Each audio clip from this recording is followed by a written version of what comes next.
Sabi mo, Charles, hindi mo kilala ang aso, hindi mo inirigalo. Pwedeng tawagin mo ang aso? Sachi. Sachi. Buti pa ako niregalo ng aso, ikaw nakatanggap ka. Tawagin Kasi mo hindi ang naman aso. aso, hindi naman ako mukhang tagapag-alaga ng aso. Ay, gano'n. Ikaw lang yun, kaya nga binigyan ka ng aso eh. Okay, Ang sandali sweet lang. ng Charles, Yan, ha? Charles, pakitawag mo lang si Sachi. Aso. Sachi. Dahil sa sweldo niya.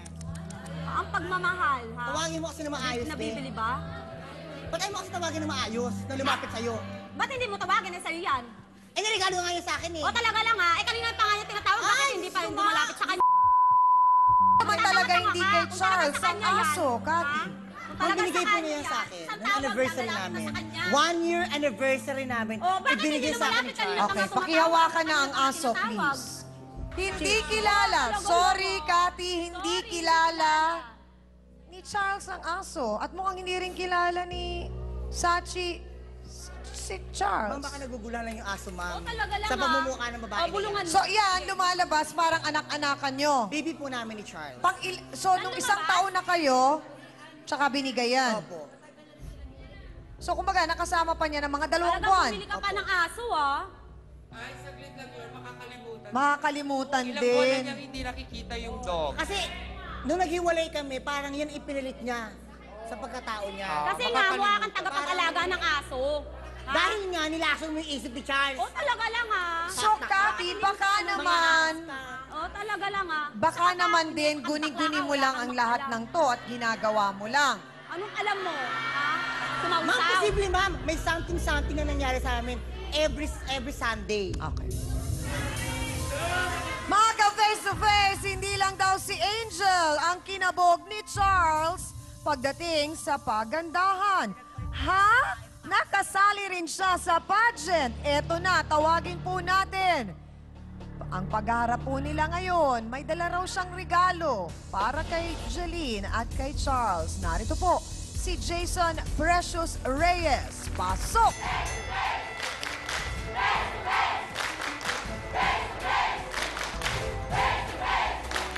Hi, Precious! Sandali! Kapal ang mukha niya. Saan kayo nagkakilala ni Charles? Sumali ako ng contest. Okay, saan yung contest? Saan na sa may Eh di ano, pagkasali ko, nagulat ako, nandun siya. Nakawig lang siya. Kasi, Kilala mo siya bilang jowa kasi ni Cathy? Opo. Okay. Eh di ano, Tinanong mo, bakit siya nandun? Anong sabi niya? kasi po ano, nag-talent portion na po. Noong una hindi ko po siya nakilala kasi napakaganda niya. Okay. Asing Diyosa, asing robot. Parang di robot yung mukha niya. Okay. Nagtalent siya ng ano, nagtalent siya ng I am what I am. Tinanggal niya yung wig niya, nag-shade siya. Doon ko siya nakilala na siya yun. Kasi Charles. Okay. So, eto yung sinasabi mong regalo, Precious, na litrato na natanggal. Sino to? Oh, ba't mo aminin ngayon? Ayan ang katibayan. Sandali lang. Ayan ang katibayan ng asawa mong bakla. Edit ang picture ngayon. Charles, sabi umamin sa ka. iyo, Ayan, ako Charles, naniniwala oh. hanggat hindi Ba't mo mo niya niya alam ang mukha mo, Charles. Kapal na mukha mo. Ay, bakit mo pang iba? Ayan o, ayan, takbo sila. Ayan o. Sino to? Oh, Sino yung nasa litrato? Si Charles, si Charles po. Sino yung kasama niya? ako po. Yung nakapusod po ako yan. Ikaw ba yung first runner-up? Sino to? Si Charles po. Nasaan siya dyan? Anong suot niya? Naka-yellow. Naka-yellow. Nakayel. Diba, Diyosa ka, diba?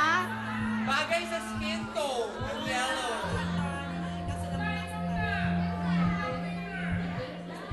Oh, itatanggi niyo pa Sino ba? pa tong kasama? Ano? Itatanggi mo pa? Alam mo, pwede nga edit ang picture. Tandaan Hindi na na yan. edit. Ha?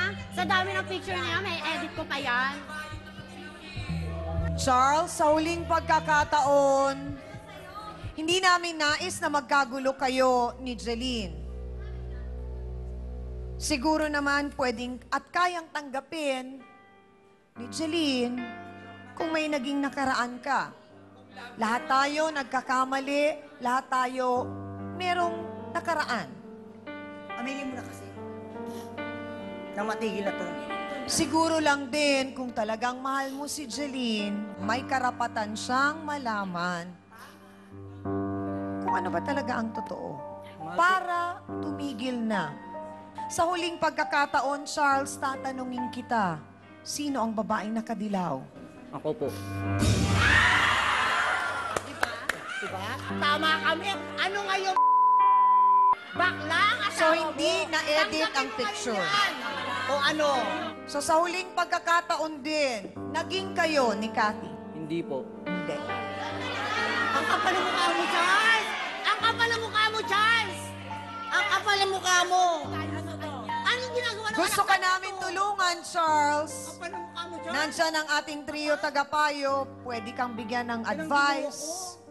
Sabi ko nga, lahat tayo pwedeng magbago. Lahat tayo may mga pagkakamali sa buhay. Opo, kinalimutan ko na po yan. Nag-move on na po ako. So, hindi ka, Becky. Hindi po. Cathy, sinabi na ni Charles, gusto na niyang kalimutan. Gusto na niya ng bagong buhay. Kung sinasabi mong mahal mo siya, Cathy, bakit hindi mo yun kayang ibigay sa kanya? Bakit hindi mo kayang unawain na ito ang gusto talagang buhay ni Charles? Mahal na mahal ko po siya, mami. Hindi ko po kayang bitawan siya.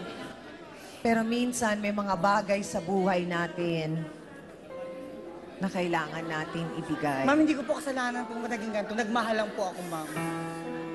Kung nagawa ko man to, dahil sa sobrang pagmamahal ko sa kanya, ma'am. Pero lahat ng sobra ay bawal din. Masama din. Pero masama rin po yung gamitin yung isang tao. Kung magpapaalam ba ng maayos si Charles sa'yo, mapapalaya mo siya? Hindi ko po alam.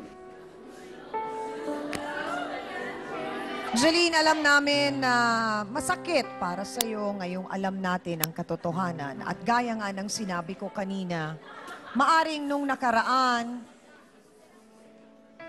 ay sinubukan lamang ni Charles ang mga ganon. Yung sumali ng Bucon. Sabi niya wala naman silang relasyon ni Cathy. Lalaki, naging Becky, ngayon lalaki ulit. Baka ito na talaga ang gustong buhay ni Charles.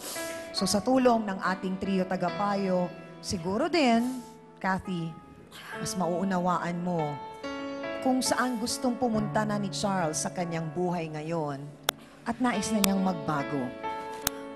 At sana, maunawaan mo yon. Kasama, syempre, ang trio tagapayo, ipaliliwanag ang lahat ng yan sa inyo. Kaya ka naman yung pagbigyan kasi yun ang sinabi niya. Ano sabi niya kanina, kaya kanyang malin hanggang kamatayan. So, mas maigi siguro kung mag-uumpisa kayo uli nasa pundasyon ng pagtitiwala, respeto at yung aminin ang mga dapat aminin. Kung totoong mahal mo yan, mas maganda yung hindi yung makasariling pagmamahal ang magawa mo, hindi yung totoong pagmamahal na kaya mong isakripisyo na kahit ikaw ay masaktan, makita mo lamang na lumigaya ito. Kasi pag tao po ay nagbabago rin. Diba?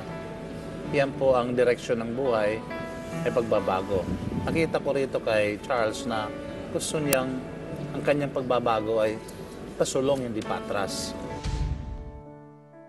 Attorney, alam naman natin na yung mga nasa pula, ng mga bisita natin ay may karapatan din naman silang umibig at magmahal at mahalan din. Pero sa pagkakataon na ito, mukhang talagang nagpapaalam na si Charles, gusto niya ng magbagong buhay. Malinaw na po ba kay Cathy na kailangan niyang ihinto na yung panggugulo at pag-iskandalo? Alam mo Tiyang, talagang hindi din dapat nating tawaran ang damdamin ng mga kapatid natin na narito sa pula. Wala tayo sa posisyon upang husgahan sila kung gaano katapat ang kanilang pagmamahal at kung gaano nila nais ding ipakita ito sa kanilang kapwa at lalong higit sa gusto nilang maging kapartner.